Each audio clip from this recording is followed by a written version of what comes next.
On the radar today, that Jackson Hole Central Bank Symposium. I bet there's some wild parties at that one. Tomorrow, we're going to hear from the Fed Chair, Jerome Powell. Investors want to hear a hint of a rate cut. Let's get more from David Dietze, Chief Investment Strategist at Dietze Wealth Management. David, great to see you. What do you think? Will Jay Powell play it close to the vest once again, avoid offering any indications? Yes, very close to the vest. I think for a couple of reasons. We've seen some metrics recently that show inflation is still an issue. We are not back at that 2% target. We got the Fed minutes yesterday, which also indicate that the majority of the group are not really in favor of cutting rates anytime soon. And of course, we've got some key data metrics that still have to be reviewed before they make the decision. We're going to see the August price numbers. We're going to see the August employment report. And of course, that could really skew the results. So I don't think he wants to front run anything. That's not his style. Is the market really hanging on rate cuts right now? If we don't get them, for example, this year, could that be trouble for stocks? Yeah, absolutely. And that's why I think ultimately, despite him playing it close to the vest tomorrow, I think ultimately we will see a rate cut. First of all, 81%, as measured by Fed funds market statistics, think that we are going to get that rate cut. And the Fed does not like to disappoint most of the people. They'll do what most people think. Second, of course, we have seen some weakness in the labor figures. Only 73,000 jobs created in July. We do know that lower interest rates is manna from heaven for stocks and for the overall economy. We're seeing tremendous slowdown in housing, in real estate because of the high interest rates. Obviously, investors every day are looking at what they can get on bonds versus what they can get for stocks. We've had a tremendous run here. We're just off our all-time highs. I think a lot of expectations for a rate cut are built in. If there's a disappointment, that's not going to be good. So stocks have been weak over the past few sessions, but we have, as you know, we were hitting record highs last week. And you reckon that the multiple price to earnings has been in the 99th percentile of what's normal. So we're looking at a fairly expensive market. Yeah, valuations are clearly an issue. Indeed, if you look at price to sales, we're the most expensive that we've ever been, outpacing what we saw in the dot-com bubble.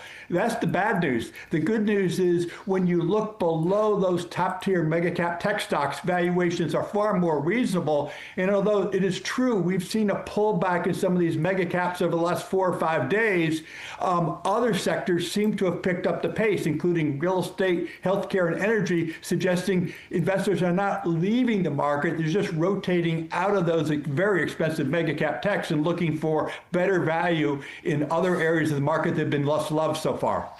I'm just looking at the small caps here, the poor old small caps. The Russell 2000 is up only about 2% this year, lagging the 9% gain in the S&P 500. We do feel for those such as myself who are concerned about nosebleed valuations in some of those global mega cap techs is to increase exposure to some of the smaller companies. The smaller companies, as you just pointed out, Andrew, have been relatively left behind relative to the big stocks. Valuations far more reasonable relative to them and relative to their history. And of course, if we do get interest rate cuts, as most people in the market think, they will provide greater tailwinds to the smaller cap companies, which generally borrow on a variable rate basis, and therefore their borrowing costs will go down. That's interesting, that they're more interest sensitive in that sense. You talked about weakness in real estate, and that's something the Fed must weigh, but the labor market holding up pretty well?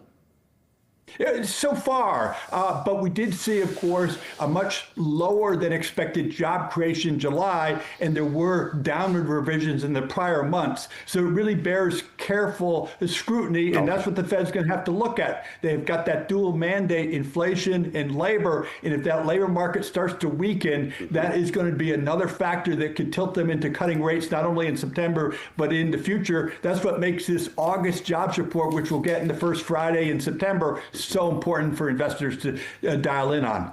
You have some ideas for us. This is an interesting one. JBS, the Brazilian meat giant, listed in New York not so long ago. Controversy, of course, over deforestation in Brazil by the meat industry.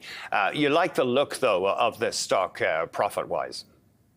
You know, it's the largest food company in the world. Its annual sales outpace Pepsi. It outpaces Nestle's. Wow. Is twice the size of Tyson. But the valuation is less than its peer group, including Tyson Foods. So it is true. It has got that Brazilian taint, as it were, but they've changed their domicile to the Netherlands, I believe. They've also started this listing here in New York. I think there's several key catalysts. One is they haven't really clarified their dividend policy. It could be as much as 7%. That'll attract investors, of course.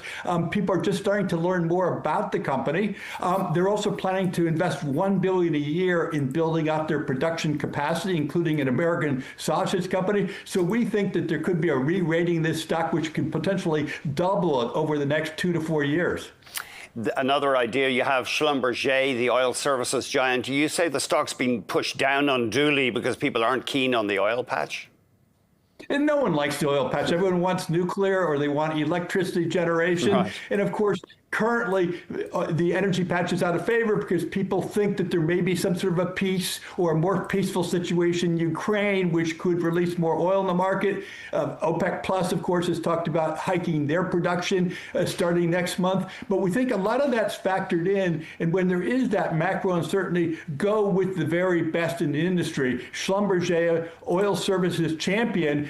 Also, they just completed an acquisition last month of so-called Champion, which will enhance their digital capabilities. And we think that's the key, that a lot of energy producers are going to be looking to reduce costs given the low energy prices and extract more out of their existing facilities. They're going to be turning to Schlumberger. You've got a stock that normally trades at a premium to the market, premium to the group, now trading at a substantial discount to the market.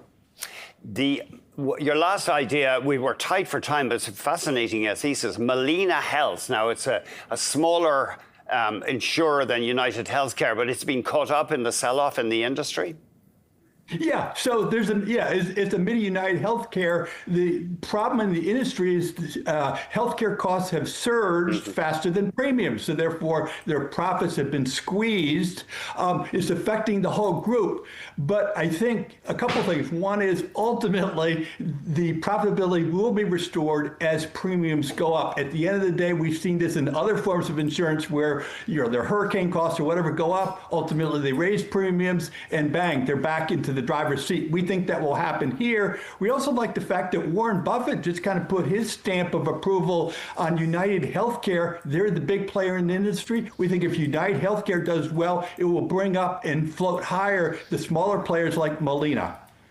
I will be seeing my doctor this afternoon for a checkup. Just have pity on the poor woman. She's going to be getting a litany of complaints. David, no, I'm joking. I'm blessed. David, thank you very much indeed. David Dietze, Chief Investment Strategist at Dietze Wealth Management.